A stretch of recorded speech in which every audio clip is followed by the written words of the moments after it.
Now joining us live tonight is Charles Burkett. He is the mayor of Surfside. Mr. Mayor, thank you so much for giving us a few minutes. I can't imagine the day that you and your community are having. Again, we are expecting a press conference to start momentarily, so please pardon me if we have to interrupt you in just a second when that begins. Do you expect any new information at that press conference in terms of where things stand as now we get into evening? Hopeful we'll have more information, but for right now, our project is getting people out alive of the rubble. That's our exclusive focus. You did say something earlier in an interview today that got a lot of attention. Quote, the building is literally pancaked. That is heartbreaking because it doesn't mean to me that we're going to be as successful as we want it to be in finding people alive. Do you have any more reason for hope tonight than you did when you gave that interview earlier? Well, I don't think the pancaking situation has changed, but we're still there looking, and we're not going to stop looking until we're sure we've got everybody that's trapped out if they're there. This is a search and rescue operation, and it will continue to be a search and rescue operation until further notice. We're not stopping. We're not stopping. And speaking of not stopping, what kind of resources right now are pouring into your town? Who's all there to help? We're not short on resources. We're just short on a little luck. I mean, we had the president call me. We've had both our United States senators call me. We've had the governor here. We've had Debbie Wasserman Schultz here. We've had the county mayor here. The resources are unbelievable. So we've got everything we need. We just need a little luck. We need to find some people alive in this rubble. And, sir, what arrangements are being made as we speak for those who have been displaced from that building, as well as friends and family of those who are still unaccounted for tonight? Right. We did that early on. That was our first priority. In the middle of the night last night, we sent search and rescue in. And by the way, into a building that was in imminent danger of collapsing. Those guys went right in there, and they pulled a few more people out beyond the people that walked out on their own. We took those. There were about 15 family units that we sent up to our community center for processing. The Red Cross has placed those people in hotels that are local. We also had a hotel right next to the building that we had to empty out, and we placed those people in hotels also. So the remaining priority is only to get people out that may be trapped in the rubble. That's all we're doing, and we're doing it all night long. From 7 to 7, then we've got a new shift that'll come in at 7 o'clock tomorrow morning, and they'll start all over again.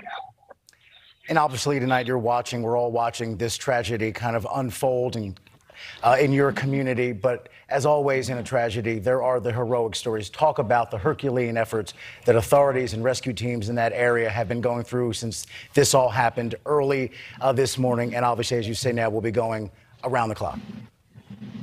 Yeah. I've been here since 2 o'clock this morning, so it's been a very, very long day. But we're going to stay till the job gets done. Again, we're going to do it in shifts. We're going 7 to 7, and we're not going to stop until it's done.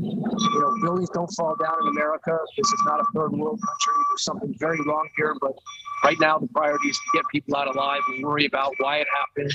After we get everybody out, we can get out. And that obviously is the immediate concern, as it should be. But in terms of the other big question that everyone wants to know is trying to figure out, and obviously it will take an ample amount of time, is why this happened. What went wrong structurally or otherwise in that building to cause this? Is there any clarity on that tonight, or at least a sense of timeline as to when we may have answers? There's zero clarity on that right now. And, that is going to be the question.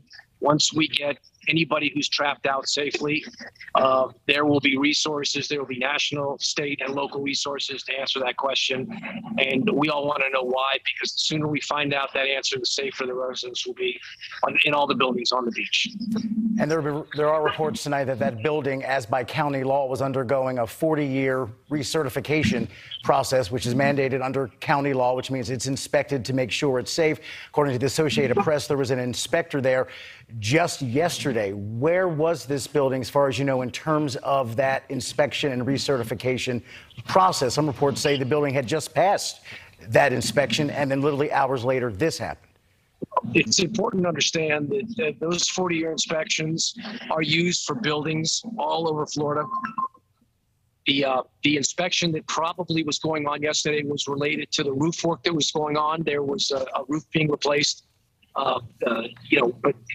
Roofs are replaced every day on those properties, and that's why it's probably not related to that, but we can't rule that out. But there were inspectors there probably doing roof inspections, yes. Gotcha. And any timeline on when there may be some clarity on that after the immediate rescue efforts are complete? Okay, we'll let you know. We've got to hop right now, but we will keep you all posted. I mean, main priority is to find people that are trapped, and that's exactly what we intend to do. I understand. I appreciate your time. And literally, before I let you go, last question. People who are watching this who want to help the victims of this and their family, what can they do?